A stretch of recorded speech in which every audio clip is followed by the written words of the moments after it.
Bonjour et bienvenue dans cette vidéo FAQ numéro 3. Pourquoi j'ai fait ça? Cette vidéo que vous attendez tous et que je voulais faire à la base en septembre-octobre mais qui a échoué. Échoué pourquoi? Parce que comme souvenez-vous, la première FAQ avait été supprimée par Megarde suite à une fausse manip.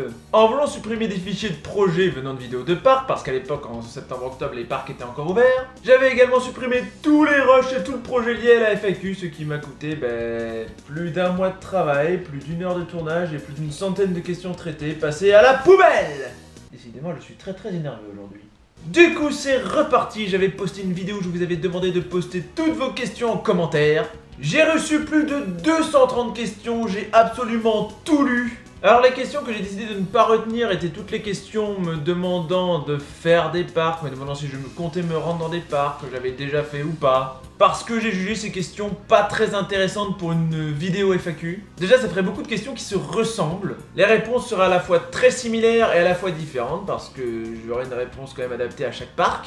Donc j'ai jugé que ça valait pas trop le coup pour une vidéo. Posez-moi plutôt ce genre de questions en privé ou sur le Discord, là ça a parfaitement sa place. Mais pour la FAQ, j'ai préféré retenir des questions plus intéressantes. Il y a aussi eu les questions qui ont été posées plusieurs fois, dans quel cas je ne l'ai retenu qu'une seule fois. Parce que oui, c'était évident que j'allais pas répondre 3 ou 4 fois à la même question. Sur ce, sans plus attendre, passons aux réponses, c'est parti! Bah, faut vraiment que je me calme, moi je vais me faire une petite game de Rocket League avant, ça va me déstresser un peu. Je sais pas si ça calme, mais en tout cas ça détend. Quelles sont tes passions hors parc et coaster? Parce que oui, c'est vrai que vous me connaissez essentiellement en tant que coaster fan après tout. Mais qu'est-ce que j'aime d'autre que les parcs et les coasters? Dans un premier temps, la musique. Déjà, ça c'est quelque chose que j'ai depuis bien plus longtemps que les coasters, depuis que j'ai 6-7 ans, alors que les coasters j'avais déjà 17 ans au final quand je suis rentré dedans. Alors que la musique j'en écoute beaucoup depuis vraiment très longtemps et avec une certaine passion. Essentiellement électronique, plutôt trance house, mon style préféré étant la Goa trance.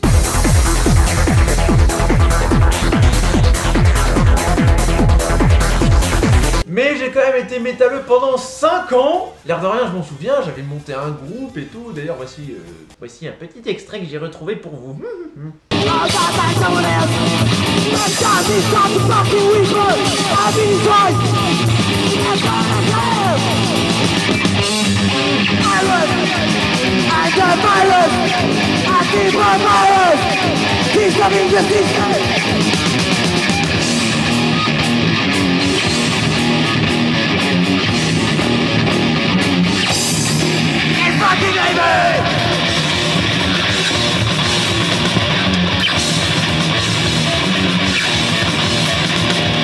Donc oui, ça c'était moi sur scène avec mon groupe à l'époque où j'étais métalleux. Et d'ailleurs, toujours dans le domaine de la musique, ça m'arrive d'en jouer un peu aussi. J'ai quand même plusieurs guitares.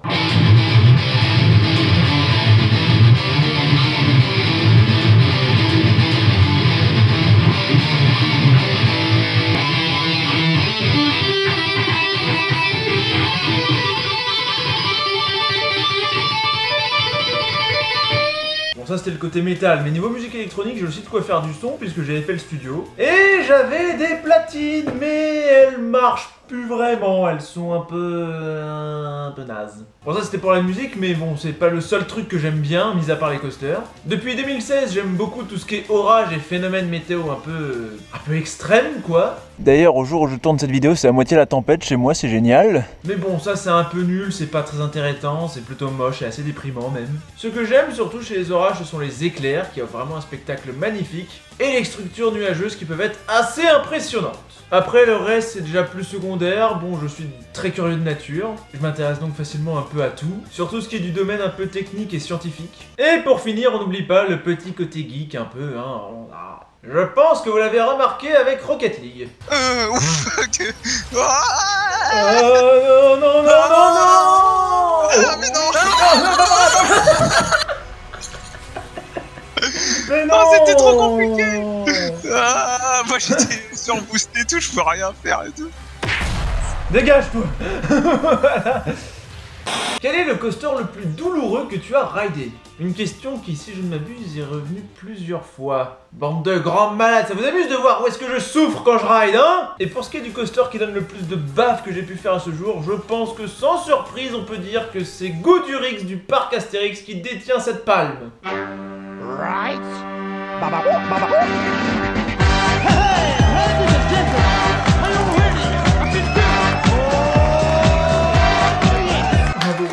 Woodward.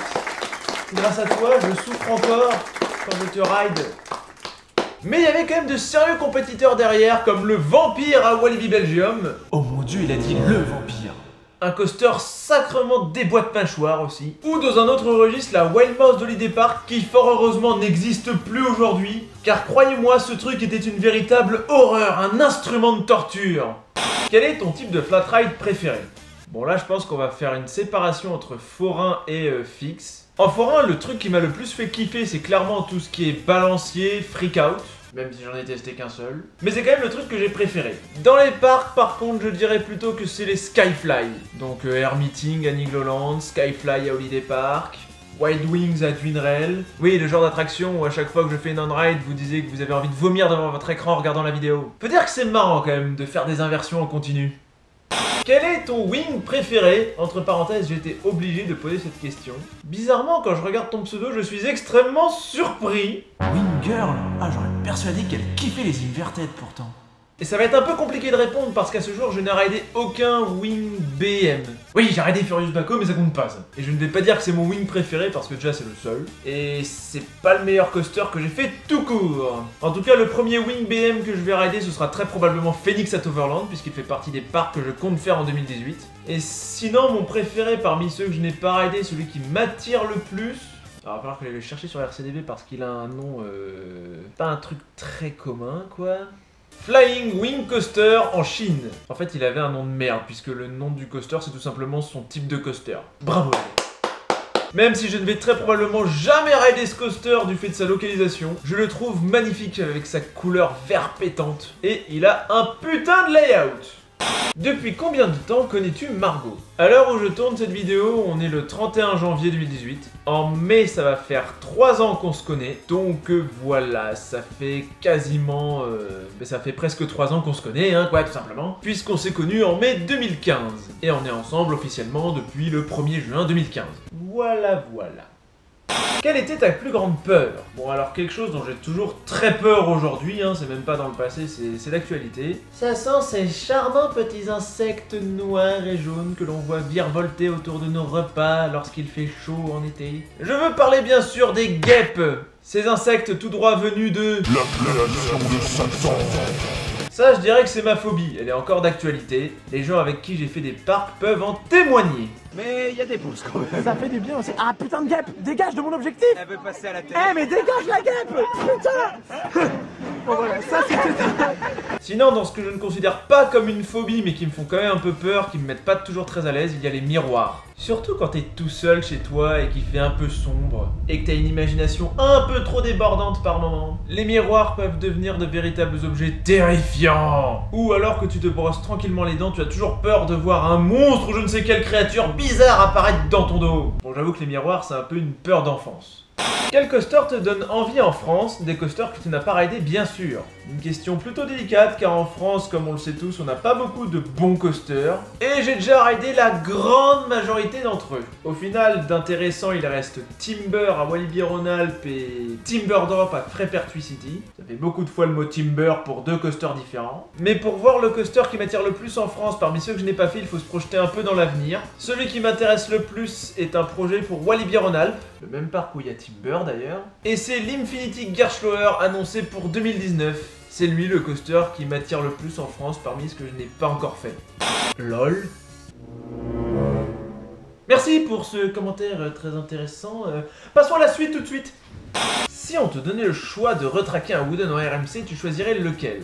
En voilà une question intéressante parce que l'air de rien des Wooden de merde, j'en ai fait quelques-uns. En fait, en réalité, mis à part les GC que j'ai pu tester, aucun Wooden ne m'a réellement convaincu. Entre Loup-Garou qui n'est pas très intéressant, Tonnerre de Zeus qui a un bon layout mais qui fait trop mal aujourd'hui, Stampida qui est un peu dans le même cas mais qui fait encore plus mal, et Anaconda qui est une véritable... Bon, pour ce dernier, il n'y a aucun moyen de le sauver. La meilleure solution, je dirais, ça reste la bonne vieille boîte d'allumettes. Hein. Ou encore le recyclage en boîte de chauffage.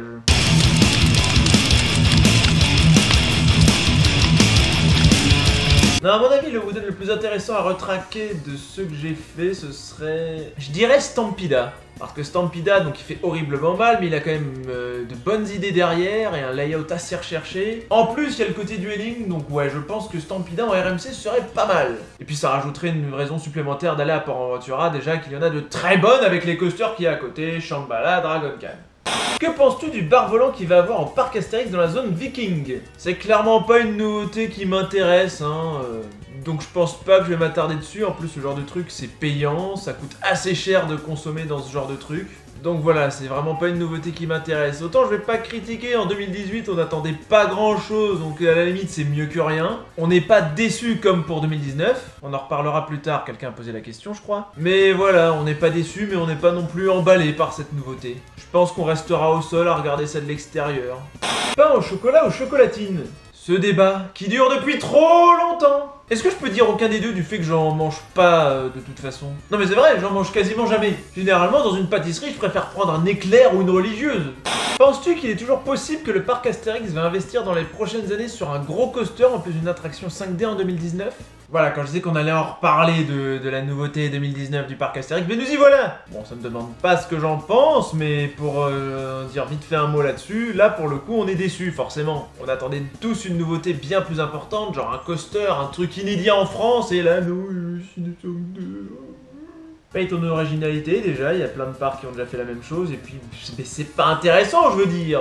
Et puis pour répondre à la question, j'imagine mal le parc investir dans une deuxième grosse attraction si déjà ils font le Ciné 5D. Parce que oui, malheureusement le Ciné 5D, même si c'est une nouveauté qui nous intéresse pas du tout, ça coûte cher. Donc malheureusement j'y crois moyen pour le coaster en 2019 du coup. Bon après gardons espoir pour plus tard encore, peut-être que d'ici 2021-2022 le gros coaster sortira enfin de terre. Mais bon bordel c'est chiant d'attendre. Faut que je me recalme, Rocket League, vite. Tu as déjà croisé une célébrité dans un parc? Pas vraiment, non. Ça dépend ce qu'on appelle célébrité, hein. Certains considèrent que Koé est une célébrité, et si tel est le cas, oui, je l'ai vu au parc Astérix. Bon, je lui ai pas parlé et tout, mais il a embarqué dans un train de Goudurix juste avant moi. Donc voilà, hein, si ça compte, oui, j'ai vu Koé embarquer dans Goudurix, et c'était le train juste avant moi. Wow, super anecdote. Qu'est-ce qu'un coaster? Si tu poses cette question, c'est sûrement que tu t'es perdu sur YouTube. Mais non, je rigole, c'est une blague. Ah bah bon, c'est bon, c'était une blague. Ah bah tout va bien, oh là là, oh. Tu m'as fait peur, hein.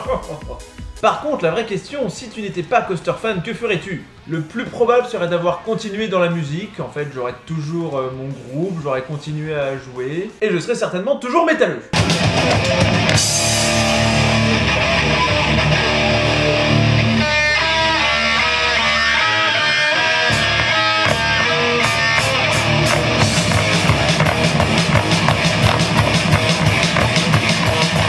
Après, il y aurait peut-être eu d'autres possibilités, hein, si ça se trouve, je serais devenu le meilleur joueur de Rocket League de France, je sais pas.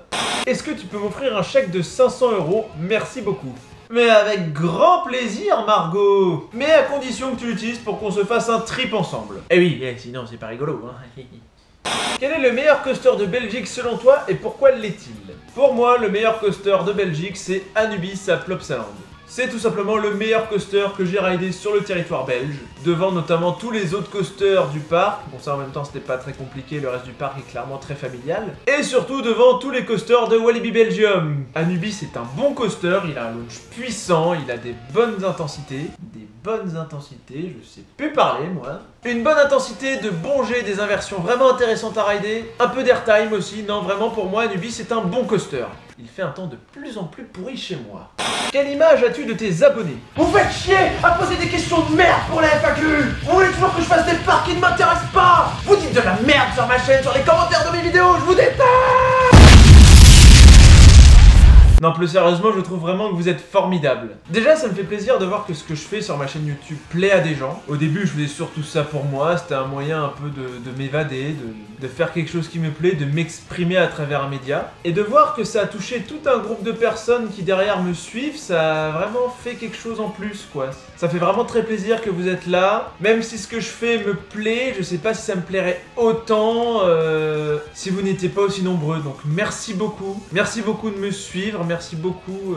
Merci beaucoup de m'encourager dans ce que je fais. C'est grâce à vous aussi que je continue toujours dans la même voie. Et c'est grâce à vous que la chaîne existe toujours aujourd'hui en fait. Alors oui, certes, il y a eu des soucis, notamment j'ai fait trop de parcs Astérix, tout ça, je sais. C'est pour ça que la chaîne est un peu en train d'évoluer en ce moment. Mais merci quand même beaucoup à vous, vous êtes top. Oh mon dieu, j'ai fait ça. Oh. Quel type de coaster fan es-tu? Donc tu veux sûrement faire référence à la vidéo que j'ai sortie, les 8 types de coaster fans différents. Vidéo qui, je rappelle, est à prendre au second degré, hein, bien sûr. Je n'ai absolument pas envie de me foutre de qui que ce soit dans cette vidéo, c'est juste pour rigoler. Et d'ailleurs, la première personne dont je me moque en faisant cette vidéo, ben, c'est moi-même finalement. Puisque moi-même me suis reconnu dans ces différents types de coaster fans, que ce soit un moment ou un autre de la vie. J'ai été un bon gros chain rider qui faisait 45 000 fois le même coaster dans une journée. Encore un petit peu le cas par moment. Bien sûr le vidéaste parce que je fais des vidéos de coaster et je tiens cette chaîne YouTube. Je YouTube ride aussi pas mal hein, pour découvrir des nouveaux coasters. Le gamer qui joue à No Limits 2. Rocket League ça ne compte pas. Le nerd qui aime bien voir la différence de matériaux des roues, tout ça. Enfin voilà, je me reconnais un peu dans toutes les branches que j'ai développées dans cette vidéo. C'est quoi le premier coaster que tu as fait dans ta vie? Dans toute ma vie! Donc là, du coup, on ne parle pas du coaster qui m'a fait devenir coaster fan, ça c'est autre chose. Mais le tout premier coaster que j'ai fait, et je m'en souviens, j'avais 4 ans, c'était au parc Astérix. Et c'était Transaverne, un petit coaster Zierer qui à l'époque était à la place de la Trace du Rat, et qui aujourd'hui existe encore dans le parc, mais qui a changé de place dans un premier temps. Puis qui a changé de nom, il est devenu Périphérix, et aujourd'hui SOS numéro bis. Donc oui, on peut dire que SOS numéro bis, c'était mon tout premier coaster. Et déjà à 4 ans, je voulais le faire en boucle, hein. Il y avait déjà le côté de Chain Rider qui était présent. Si tu étais le gérant du PA, que ferais-tu de Goudu? Voilà une question intéressante. Qu'est-ce que je ferais de Goudurix si j'avais le pouvoir de faire ce que je voulais sur lui? Déjà désolé, je vais décevoir tous ceux qui veulent sa conservation, moi clairement je le dégagerai. Mais attention, je ne dégagerai pas Goudurix n'importe comment. Quelque part il représente un symbole, c'était le premier gros coaster de France. Enfin, est-ce que c'était vraiment le premier? C'était l'un des plus gros coasters de France quand il a ouvert, en tout cas, ça c'est sûr. Et on garde un peu tous l'image des inversions au-dessus du lac dans le fond du parc. Et bon, clairement, pour moi, le nouveau symbole du parc Astérix, c'est Osiris maintenant. Il lui a clairement volé la vedette. Il y a qu'à le voir au fil d'attente, il y a plus de monde à Osiris, alors que Goudurix, en fin de journée, il n'y a plus personne, même quand le parc est blindé. Donc, pour moi, je virerai Goudu et je le remplacerai par un autre coaster. Un coaster mieux, bien sûr. Mais qui reste dans la même lignée, c'est-à-dire un coaster à inversion, un espèce d'un nouveau gros looper en fait. Et pour ça on peut faire appel soit à BM ou on peut aussi continuer à faire appel à Vekoma, remplacer Goudu, un vieux Vekoma, par un Vekoma nouvelle génération. Ça serait kiffant d'avoir un nouveau Vekoma façon l'air coaster au parc Astérix. Tu préfères que toi et Margot ne soient plus ensemble ou que le PA ferme? La question super difficile. D'un côté, je peux continuer à profiter du parc Astérix, mais je ne serai plus avec Margot. Et de l'autre côté, je suis toujours avec Margot, mais on ne peut plus aller au parc Astérix. Mais c'est moins grave parce que du coup, on aura plus de temps pour découvrir des nouveaux parcs. Et quelque part, c'est mieux. Ah, c'est compliqué. Mais je préfère encore que le PA ferme et rester avec Margot. Peux-tu nous montrer ton setup, please? Oh putain, une vidéo setup. Oh putain. Bon, clairement, c'est pas un setup de fifou, voilà, j'utilise ce PC, un PC portable Asus. Oh mon dieu, le placement de produit! Mais c'est un PC largement suffisant pour tous mes besoins, que ce soit pour les vidéos ou pour le gaming. Au passage, on constate le petit changement de fond d'écran automatique. À l'intérieur, il a quand même un i7, il a une 950M de chez Nvidia en carte graphique, il a 8 Go de RAM. C'est quand même pas mal pour faire tourner tout ce dont j'ai besoin. Pour le montage vidéo, je n'ai aucun souci. La seule petite limitation éventuelle étant le stockage. Pour ça, j'ai un disque dur externe de 1 Tera, mais qu'il va peut-être falloir que je songe à complémenter. Et pour les jeux, No Limits 2 tourne très bien, Rocket League tourne très bien, Borderlands tourne très bien, oh, le petit changement de fond d'écran au passage. Même Subnautica tourne plutôt bien, même s'il a déjà un peu plus de mal et qu'on sent que ça chauffe un peu plus à l'intérieur. Mais voilà pour ce qui est du PC. En dessous, on a les fameuses platines qui ne fonctionnent plus. Sniff. De même pour les enceintes, j'ai dû les remplacer et prendre des enceintes de secours parce qu'avant j'avais un 2 points qui était beaucoup mieux, il y avait un caisson de basse en dessous, j'avais un bien meilleur son et là je me retrouve avec des enceintes de secours, c'est pas terrible. Et donc voilà, et si on s'étale un peu plus loin, ici on découvre tout ce qui est musique et lights, les 2 guitares que j'utilise, donc une Dean et une Ibanez, en bon gros Marshall en guise d'ampli, 100 watts quand même, ça va, ça a de la puissance. Le rack multi-effet Vox, un peu vieillot mais qui fonctionne toujours très bien, qui permet vraiment de contrôler en fait, de doser un peu tout ce que je fais à la guitare à portée des pieds. Très polyvalent puisque je peux passer d'un clic en fait à un son bien métal à un son très clean. Bon, le seul truc, c'est que là on voit qu'il est un peu vieux, c'est que la pédale est un peu cassée, donc bon. Et donc il reste les lights avec un par à LED Chauvet, un par 56 si je dis pas de bêtises. Quelques petites lights un peu banales mais bon ça fait toujours une ambiance sympa. Un Moonflower, un laser, derrière la machine à fumer qui commence à se faire vieille aussi, faudrait que je pense à la décrasser un peu. Et on a même ici une chaîne hi-fi que je n'utilise absolument jamais. Enfin, peut-être que je pense à récupérer les enceintes, elles ont l'air pas mal quand même. Et donc voilà pour mon setup. Enfin là, ce rythme-là, c'était carrément devenu une room tour, hein, clairement. Quel Disneyland préférerais-tu faire? Désolé si je risque d'être un peu franc et direct, mais aucun. Oui, je suis capable de planifier un trip en Floride sans passer par Disney. Et en faisant tout ce qu'il y a autour, à savoir Universal, SeaWorld ou encore Busch Gardens Tampa. Parce que oui, les parcs Disney ne m'intéressent pas. Quel constructeur préférais-tu entre McRide, Intamin ou BM? On repassera un peu sur l'orthographe. Mais bon, c'est pas grave, c'est pas grave.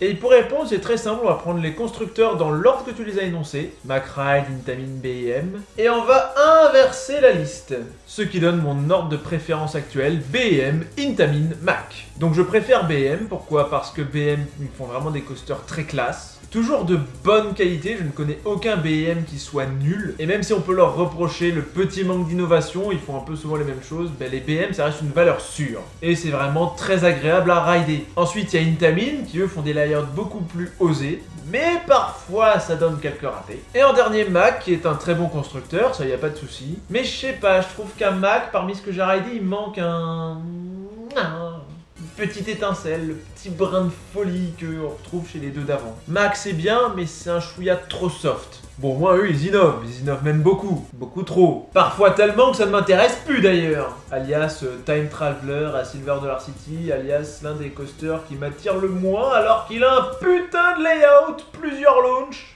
Mais j'aurais préféré qu'il garde des trains classiques.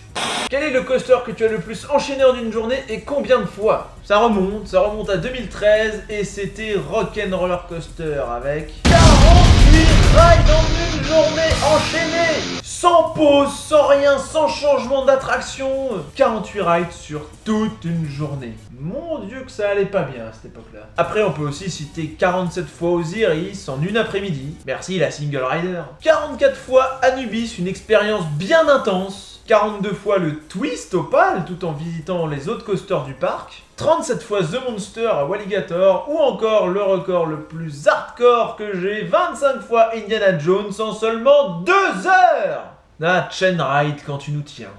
Vas-tu faire plus de vidéos zap ou bonus des parcs? J'adore ces vidéos, je les ai trouvées hilarantes. Bon, déjà, merci beaucoup, ça fait toujours plaisir de voir que ce style de vidéo plaît à des gens sur la chaîne. Pour ce qui est des bonus, je en ferai sûrement lorsqu'il y aura des gros trips. C'est toujours intéressant de voir comment ça se passe un peu sur la route, ou alors s'il y a des choses un peu insolites qui se passent, on sait jamais. Bon, c'est sûr que la plupart du temps, c'est pas hyper passionnant non plus, mais il y a des gens qui aiment ça, donc oui, je continuerai. Et pour les apps, je pense qu'au parc Astérix, oui, j'essaierai davantage de développer ce format de vidéo. Car à défaut de faire beaucoup de fois le parc Astérix, ça apporte quand même quelque chose d'un peu nouveau sur la chaîne, ça fait du bien. Et ça apporte aussi quelque chose de plus dynamique, parce que c'est vrai que les vidéos parc Astérix, en cette année 2017, c'était devenu un peu toujours la même chose, voilà, c'était bof, ouais. Bon, après il y a toujours des gens pour aimer, et ça tant mieux, il y a toujours des gens qui ont aimé. Mais moi-même, quand je regarde ma chaîne YouTube en 2017, je me dis, j'ai fait beaucoup de vidéos au parc Astérix et ça commençait à pas mal se ressembler sur la fin. Donc oui, le format Zap sera amené à se développer davantage. As-tu une astuce pour dépasser sa peur de la hauteur? Exemple, j'ai pas fait Shambhala, mais j'ai fait Dragon Khan. Alors ce qui est intéressant dans cette question, c'est que tu as fait Dragon Khan. Donc il n'est certes pas aussi haut que Shambhala, mais qui est déjà pas mal du tout. Et au final, je dirais que si tu as fait Dragon Khan, tu n'auras pas beaucoup plus peur dans Shambhala. En tout cas, de dedans, c'est pas aussi impressionnant que de dehors. Pour donner un ordre d'idée, la drop de Dragon Khan fait quand même 49 mètres, c'est presque 50. Et celle de Shambhala en fait 78, donc c'est presque 80, ce qui fait une différence similaire, enfin une différence de presque 30 mètres. Et autant de l'extérieur ça se voit, on voit la différence que Shambhala est quand même plus haut que Dragon de canne. De l'intérieur, c'est pas aussi impressionnant que ça. Le plus impressionnant, ça va être la drop, mais une fois passé la drop, tu seras dans le truc et t'auras plus peur. Enfin, je sais pas comment dire, je suis le pire conseiller du monde pour vaincre une peur, quoi. Enfin, faut se dire que ça sera pas si terrible que ça. Certes, c'est plus haut, mais que derrière, ce sera que du bonheur. Faut foncer un peu sans réfléchir, en fait. Je confirme, un pire conseiller du monde. Tu lis des mangas? Si oui, lesquels? Non, comme ça, il n'y aura pas à s'éterniser 35 000 ans sur la question. J'en lis pas, voilà, comme ça. Je suis pas très tout ce qui est manga, culture japonaise, comme ça. C'est pas trop mon délire, donc non. Quel est le nom du coaster qui a dépassé l'airtime de -1,8 G de GF? C'est un autre Intamin, c'est Skyrush à Hershey Park, avec un airtime de -2 G. Soit la limite qu'on peut atteindre en G négatif, après quoi ça devient vraiment trop dangereux.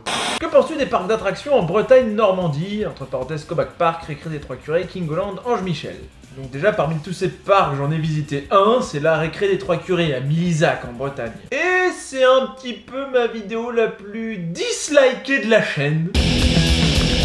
Avec des commentaires comme quoi je critique trop le parc, blablabla, je sais pas reconnaître les vraies valeurs, Alors, pour répondre, non, je ne critiquerai pas comme j'ai fait à la vidéo de la Récré des Trois Curés. Je sais plus parler. Oui, je suis conscient, j'ai été un peu agressif envers le parc, alors qu'il n'y avait pas forcément de raison d'être aussi sévère. En soi, ces parcs, ce sont souvent des petits parcs, pas très intéressants pour nous coaster fans. C'est vraiment des parcs hyper familiaux, visant clairement une clientèle jeune, des enfants avec leurs parents, tout ça. Donc c'est des parcs qui marchent bien dans leur registre, des parcs qui se développent bien à leur échelle locale, mais pour moi ce sont des parcs inintéressants. Donc voilà pour donner un avis qui est moins cassant, moins négatif, qui reflète juste le fait que je ne suis pas intéressé par ces parcs. Est-ce que tu as l'idée de faire une rencontre abonnée dans un parc? Il faut savoir qu'un événement de ce genre, une rencontre abonnée, un meet-up, tout ça, c'est quelque chose d'extrêmement difficile à organiser. Faut trouver une date, faut trouver le parc, faut que ça convienne le plus de gens possible. Et comme il s'agit généralement d'un grand rassemblement, faut aussi demander l'autorisation au parc, parce que oui, les rassemblements de plus de 15 personnes ne sont pas toujours autorisés. Il faut donc demander. Enfin après je dis 15 personnes, ça dépend des lieux, hein. Chaque parc a son chiffre et c'est valable aussi partout ailleurs. Donc il y a les autorisations, il y a la difficulté d'organisation, faut trouver le bon parc, le plus de gens possible, faut que la date convienne, etc. Comprenez que pour l'instant, au vu de la difficulté à organiser un tel événement, je ne compte pas en faire tout de suite. Même si à l'avenir, ça pourrait être une idée à creuser. Tu seras là le 28 mars au parc ou le 31 pour l'opening. Donc oui, le 31 mars c'est l'opening du parc Astérix, ça normalement j'y serai. Et le 28 mars c'est la soft opening, ça il y a moins de chances que j'y sois. J'y serai si je peux, mais je suis vraiment pas sûr. Et en soi même l'opening je suis pas sûr à 100%, mais bon ça j'essaierai d'y être. Donc normalement je suis là le 31 mars au parc Astérix.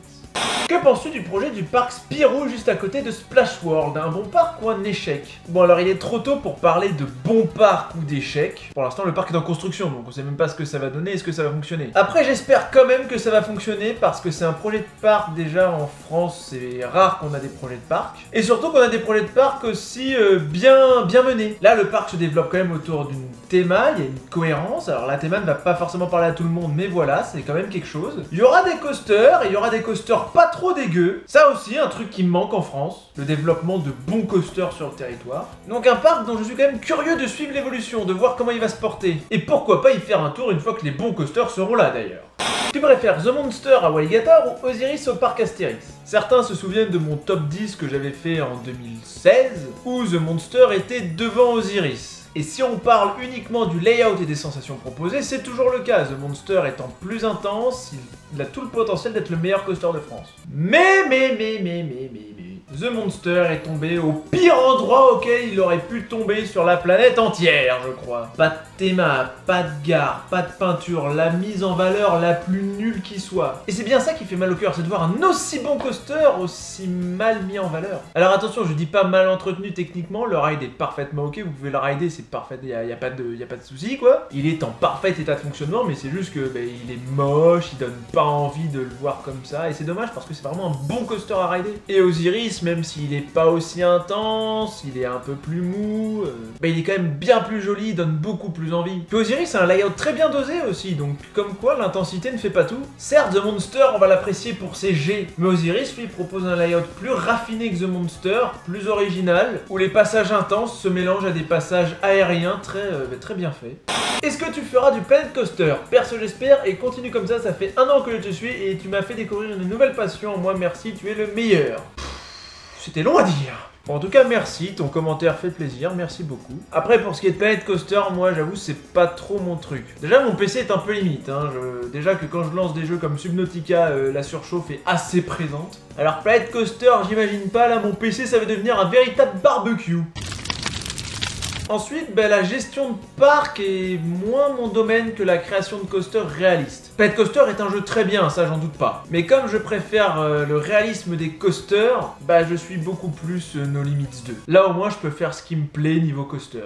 Est-ce que Trollolo va revenir? Je vais vous expliquer un peu la situation. C'est vrai que Trollolo, ça fait assez longtemps que j'ai pas eu de nouvelles. Je sais qu'il va encore beaucoup à Disney, et que l'une des raisons qui fait qu'on s'est vu de moins en moins est que lui c'est vachement plus tourné vers Disney, alors que moi je m'en suis éloigné. Après, je sais pas trop ce qu'il est devenu derrière, et je sais pas si on va se revoir ni dans combien de temps. Après voilà, comme j'ai dit, lui il s'est tourné vers Disney, tandis que moi, bon j'aime plus trop Disney, moi je cherche clairement du coaster. Et ce qui me fait bizarre, c'est que Trollolo ça fait vraiment longtemps que je l'ai pas vu, alors que d'autres membres du groupe, Florian, Marilou, eux je les ai vus il y a pas si longtemps que ça à Peur sur le Parc, je suis allé leur dire bonjour et tout. Et ils avaient l'air d'aller bien, ça avait l'air de bien se passer. Donc oui, pour Trollolo, je sais pas pour l'instant.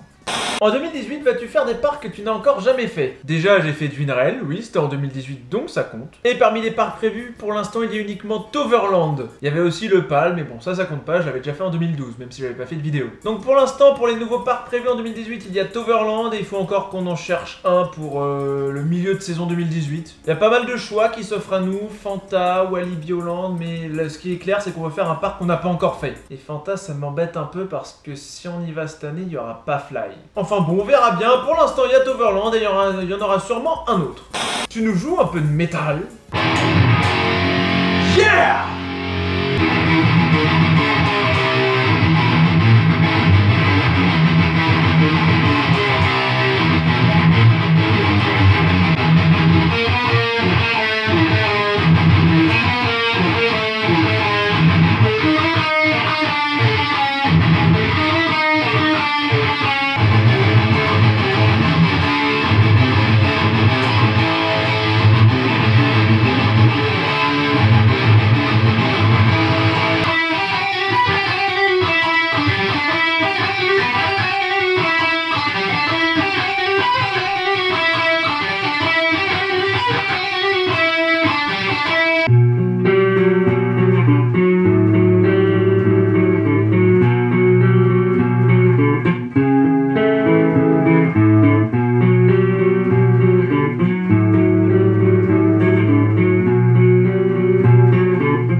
Avec Margot, j'en avais brièvement parlé au début de la vidéo via une autre question, mais oui, je suis toujours avec Margot, ça fait bientôt 3 ans. C'était la question la plus rapide à répondre, ça.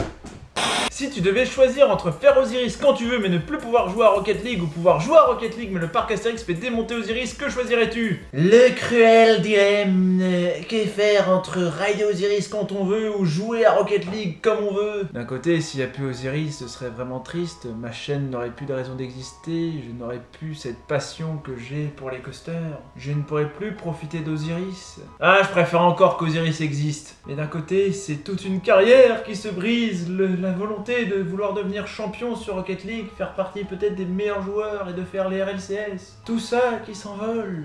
Tels les oiseaux sur Osiris. Oh là là, oh ça va chercher trop loin là, ouh. Non, même si j'aime beaucoup Rocket League, je préfère encore que le parc Astérix conserve Osiris.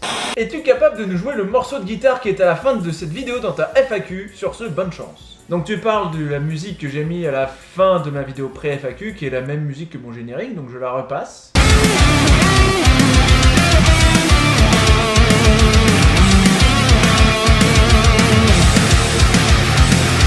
Et donc le but va être de jouer cette musique à la guitare. Déjà on constate une chose, c'est que la musique est accordée en accordage bien plus grave alors que ma guitare est en standard. Du coup, changement de guitare pour avoir quelque chose de plus grave qui correspond mieux à la musique. Ensuite on constate qu'il y a deux parties de guitare, une guitare rythmique et une guitare lead. Pour la guitare rythmique ça va pas être très compliqué à refaire.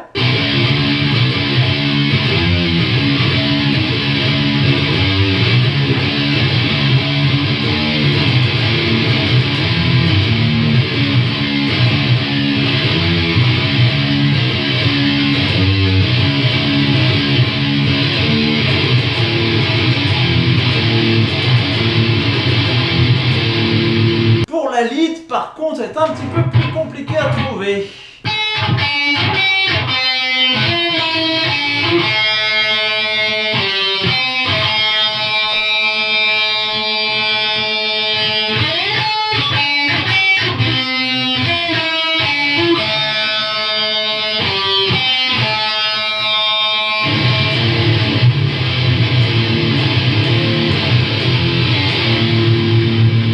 Comptes-tu reprendre la série Apprendre à parler coaster? Alors là, pour l'instant, je suis dans une nouvelle série, une série plus top. On a eu les 8 différents types de coaster fans, on a eu la vidéo sur les musiques de coaster, qui a bien plu d'ailleurs. Et pour l'instant, je compte continuer là-dessus. J'ai des idées, j'ai un peu d'inspiration, donc autant continuer. Pour ce qui est des Apprendre à parler coaster, je pense que ça reviendra plus tard, et peut-être pas sous ce nom-là, mais des vidéos, on va dire, du même genre, avec quelques idées en vrac, une vidéo qui va présenter différents types de constructeurs, différents types de coasters, et peut-être une sur les freins aussi, dans ce qui me reste à aborder. Sinon, je pense que les Apprendre à parler coaster, on a fait pas mal le tour, et qu'au final, ce qui reste à dire, c'est du même genre qu'apprendre à parler coaster, ça apprend des choses sur les coasters, mais c'est plus vraiment des apprendre à parler coaster dans le sens que c'est plus sur du vocabulaire. Putain, je sais vraiment plus parler, moi.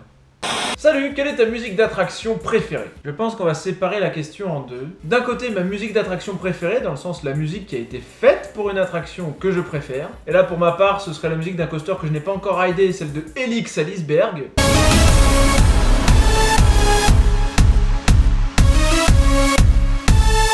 Et sinon, un peu secondaire, les musiques que j'ai particulièrement kiffées sont celles de J-Lock à Walligator.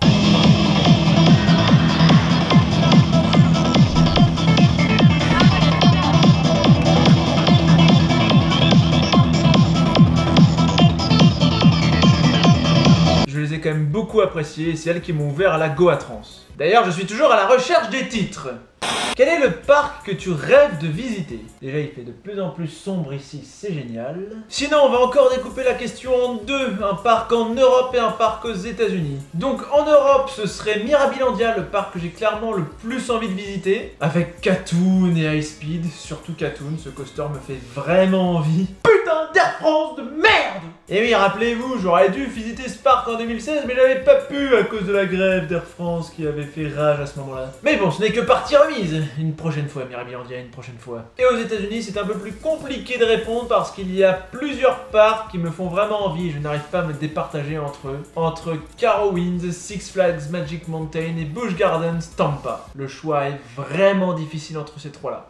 Quel est ton premier coaster qui a réveillé le coaster fan en toi? Alors plus tôt dans la vidéo, on a parlé de mon tout premier coaster que j'ai fait quand j'avais 4 ans, donc qui était SOS numéro bis en fait. Mais ce n'est pas lui qui m'a fait devenir coaster fan, et non. Le coaster qui m'a fait devenir coaster fan, il est à Disney, et c'est Space Mountain Mission 2. Bah oui, à l'époque c'était Mission 2, hein, Hyperspace n'existait pas. Ça a été mon premier launch, mon premier coaster vraiment impressionnant, parce que même si j'avais fait Indiana Jones juste avant dans la journée, ça n'avait pas suffi. Donc c'est Space Mountain qui m'a ensuite ouvert les portes vers les coasters.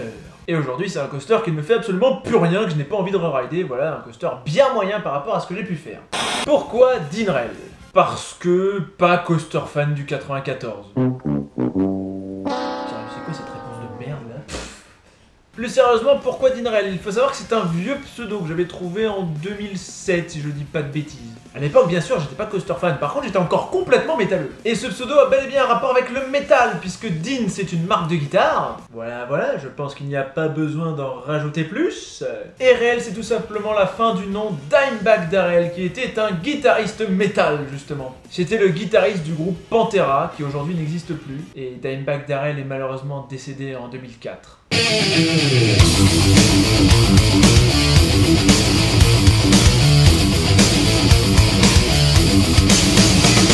Et donc en prenant Din, la marque de guitare, et Dimebag Darrell, j'en ai assemblé un pseudo, et c'est ce qui a donné Dinrail aujourd'hui. Et lorsque je suis devenu coaster fan et qu'il a fallu que je trouve un nom à ma chaîne YouTube et à mes comptes sur les sites de coaster fan, ben j'ai tout simplement gardé ce pseudo qui existait déjà. Parce que même s'il a rien à voir avec les coasters, ben il sonne bien, Dinrail. Et pour ceux qui se poseraient la question, non, Dinrail n'a aucun rapport avec Duinrail, le parc néerlandais. Si tu devais créer un coaster avec des types qui n'existent pas encore, lequel choisirais-tu? Par exemple, Inverted, oui. J'ai galéré de ouf pour lire la suite de la question, mais c'est pas grave, j'ai compris. Donc en gros, quel type de coaster je rêverais de voir qui serait une fusion entre deux types déjà existants et dont la fusion n'existe pas encore? Putain, c'est compliqué. Enfin, c'est compliqué à expliquer parce que j'ai très bien compris. Et sinon, je sais pas, je serais tenté de dire Launch Inverted, mais il faut savoir que ça existe déjà. Mais que les modèles qui existent déjà, en fait, ne sont pas très convaincants, je trouve. En tout cas, ne donnent pas très envie. J'aimerais bien voir la même chose, mais chez BM. Et sinon, pourquoi pas Launch Flying ou Hyper Flying? Quoique Hyper Flying, ça serait vachement compliqué vu que les forces G doivent rester bien plus douces que sur un coaster classique. Pourrais-tu nous en dire plus sur toi en général? Nous montrer une photo de toi étant petit, par exemple. Bon, alors c'était la première question de la vidéo. Je m'étais déjà pas mal présenté en exposant mes autres passions et centres d'intérêt. Je pense que je n'ai pas grand-chose de plus à rajouter. Par contre, pour ce qui est des photos... Alors, des photos de moi plus petit, j'en ai pas vraiment. En fait, la plupart des photos, je suis réellement plus petit. Je suis pas tout seul. Et ça m'embêterait d'exposer mes frères et mes parents sur Internet comme ça. Par contre, des photos de moi plus jeune ou dans un élément différent des coasters, ça j'en ai et c'est pas un souci. Par exemple, je pense que vous avez bien vu que j'avais été métalleux dans le passé. Et ben voilà des photos!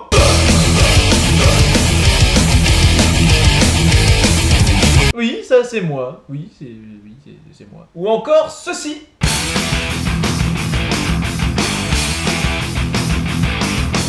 Voilà, on remarquera les nombreux corkscrews dans les cheveux, c'était... Il y avait du vent ce jour-là. Tiens, mais comme aujourd'hui d'ailleurs. Mais bon, à l'époque, j'avais quoi? J'avais 15-16 ans. Finalement, est-ce que j'ai vraiment changé, mis à part la coupe de cheveux? Pourquoi as-tu coupé tes cheveux? Ah bah tiens, comme par hasard, la question qui transitionne trop bien avec la précédente, quoi. Bah tout simplement parce qu'aujourd'hui, déjà avoir les cheveux longs, ça n'est plus vraiment mon kiff comme avant. En plus, j'ai un toc horrible, dès que mes cheveux poussent un peu trop, je suis tout le temps comme ça à me gratter la tête, c'est pénible. Mais quand je dis c'est un toc violent, c'est vraiment violent, c'est genre je passe vraiment tout le temps comme ça, H24, hein. Et généralement, dès que ça commence à venir, c'est signe qu'il faut que j'aille chez le coiffeur, donc... Et dernièrement, j'avais une coupe de cheveux bien, genre, je m'étais mis un bâton de dynamite dans la tête, quoi, c'était horrible, et il fallait que je me les coupe de toute urgence. Donc voilà pourquoi j'ai coupé mes cheveux. Quel logiciel de montage utilises-tu? S'il te plaît, j'en ai vraiment besoin. J'utilise donc Adobe Premiere Pro pour monter mes vidéos. Quel type de coaster souhaites-tu essayer? Parmi ce que je n'ai pas encore testé, moi ce que j'aimerais bien essayer, c'est les flying. Les flying BM, hein, bien sûr, en priorité. Après, Vekoma en fait des pas trop dégueux. Par contre, les Amperla, on oublie tout de suite. Mais ouais, j'aimerais bien tester les flying BM. Surtout quand on voit ça. Ah, il est tellement beau ce coaster.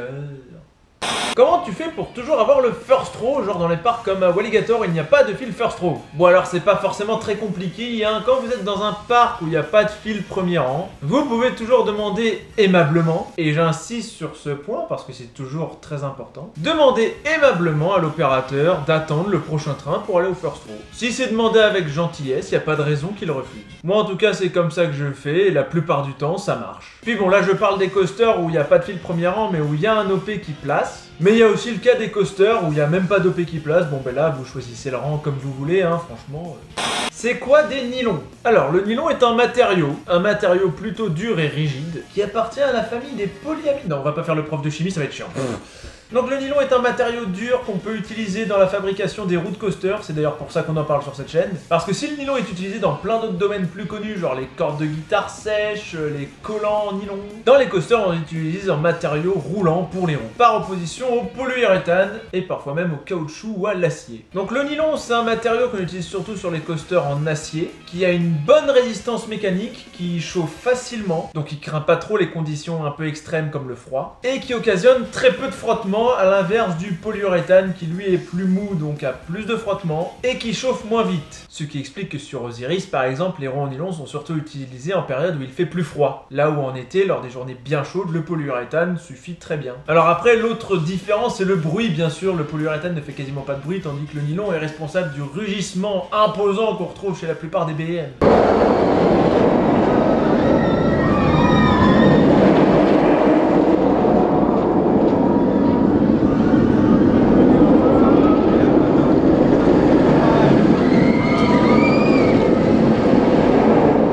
Mais si on prend Osiris, qui est l'exemple le plus flagrant où on voit vraiment la différence des deux, finalement la vitesse ne change pas tant que ça. Il chauffe plus vite, donc il mettra moins de temps à avoir une bonne vitesse. Par exemple, à 14 h, un train en nylon ira beaucoup plus vite qu'un train en polyuréthane. Mais à niveau de chauffe égal, étant donné que sur Osiris, il n'y a que 2 ou 3 rangées maximum en nylon, on sait pas tout le train. À niveau de chauffe égal, finalement, la vitesse, c'est différente de seulement 1 ou 2 km/h, et on va pas se le cacher, c'est pas grand chose. Quand il fait vraiment très chaud et qu'Osiris est en polyuréthane, il est tout aussi bien qu'en nylon.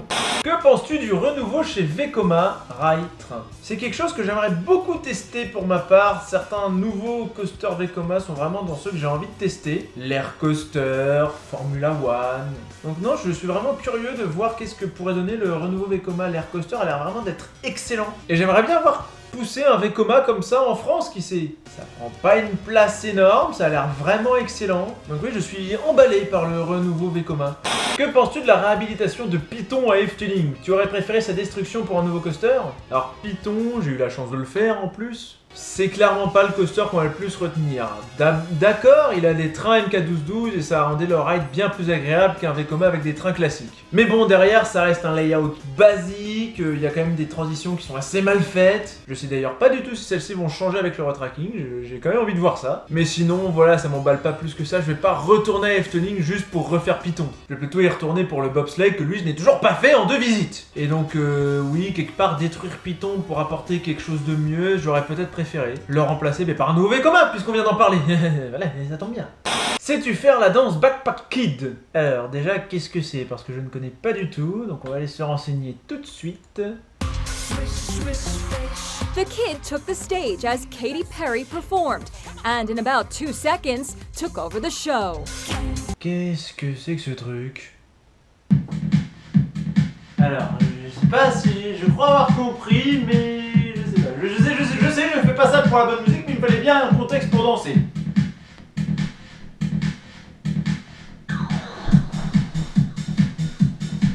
What the fuck? Voilà, on arrête tout. Non, je pense que je ne sais pas le faire. Je n'essaierai pas plus longtemps. C'est mort! À Disneyland Paris, as-tu déjà testé Indiana Jones en mode reverse? Ça date un peu, c'était jusqu'à fin 2004. Et c'est oui, qu'en as-tu pensé?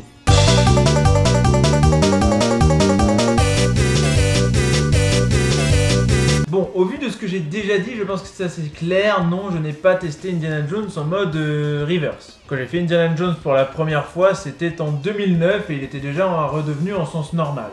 As-tu une inversion préférée? Oui, j'en ai une et il s'agit du Zero G-Roll. Mais attention, pas n'importe quel Zero G-Roll. Pour ma part, c'est les Zero G-Roll agressifs, bourrins, qui envoient du jet, dont l'exemple le plus flagrant est Dragon Khan. Après, j'aime bien aussi les Zero G-Roll plus soft, à la Osiris, qui eux sont les Zero G-Roll parfaits, dans le sens qu'on ressent vraiment 0 G quand on les ride. De très très bonnes inversions, mais ma préférée est la variante vraiment intense du Zero G-Roll. Plutôt armoire ou étagère? Je pense que la réponse est assez claire comme ça. Non, après j'ai bien un truc qui ressemble plus à des étagères par ici, mais bon, on le voit tout de suite, c'est plus le bordel. Alors que dans une armoire, au moins tout est bien rangé. D'ailleurs, on remarque au passage le petit truc de GoPro là, on sent que je vais utiliser cette armoire pas que pour ranger des trucs. Et là, vous êtes en train de vous dire, oui, dans une armoire c'est bien rangé, mais bon, on n'a pas vu ce qu'il y avait à l'intérieur, ça se trouve c'est le gros foutoir dedans. Alors, vous voyez bien que c'est bien rangé, hein? C'est bien compartimenté et tout, on perd rien. Ah tiens, mon truc multicolore de Disney, il est encore là, lui. Donc je suis plus armoire. Team armoire en force! Tu aimes les coasters? Ah bah c'est vrai que sur une chaîne où je monte des vidéos en ride, des vidéos de parc, où il y a des coasters sur la photo de profil et de couverture, c'est sûr que non, hein. Ah, j'aime pas les coasters, moi ce que j'aime c'est la pêche et le jeu de cartes, hein. Heureusement que la fin approche parce que ça devient de pire en pire. Penses-tu laisser le Discord actif toute ta vie? Bah j'ai pas de raison de le supprimer en fait. Pour l'instant tout se passe bien, le Discord se porte bien, ça permet d'échanger avec ceux qui sont dessus. Non, c'est une bonne chose le Discord franchement. Donc j'ai vraiment pas de raison de le supprimer, à moins qu'il se passe quelque chose de très grave dessus. Mais tant que ça se passe bien dessus, il restera là. Quel thème donnerais-tu à The Monster? Bon, déjà, si The Monster dispose d'un toit, d'une gare en bonne forme et d'une peinture correcte et d'un terrain propre, ça serait déjà pas mal. Ensuite, si on veut pousser plus loin, une théma assez naturelle serait pas mal, hein, avec des rochers, des passages dans les rochers, ce serait déjà super cool. Sinon, pourquoi pas une théma fond marin, Subnautica Coaster. Je m'emporte un peu trop là, peut-être. Sinon, on sait que le parc avait déjà pensé une théma pirate, et pourquoi pas, justement? Ça aurait pu être une bonne chose s'il l'avait fait. S'il l'avait fait. Hey Dinrel, pas trop triste pour le Dragon Challenge? Best Actor 2018. C'est en effet quelque chose de très triste qu'ils aient supprimé cette légende du coaster comme ça. Ils auraient pu au moins faire ce qu'ils ont fait pour Hulk, c'est-à-dire le détruire pour le remplacer à neuf derrière, mais non, ils ont préféré ne même pas le remplacer. Je sais pas ce qui les a amenés à faire ça. Surtout quand on sait qu'il va être remplacé par quelque chose de moins bien, c'est ça le pire. Ils auraient pu faire quelque chose à la limite de mieux, mais non, ce sera même pas le cas. Retour du Best Actor 2018. Et ben on va se terminer là-dessus. C'était donc la FAQ numéro 3. J'espère que vous l'avez apprécié. Sur ce, n'hésitez pas à commenter, à liker, à partager la vidéo, à me suivre sur ma page Facebook, à me rejoindre sur mon Discord. Je vous laisse et je vous dis à plus.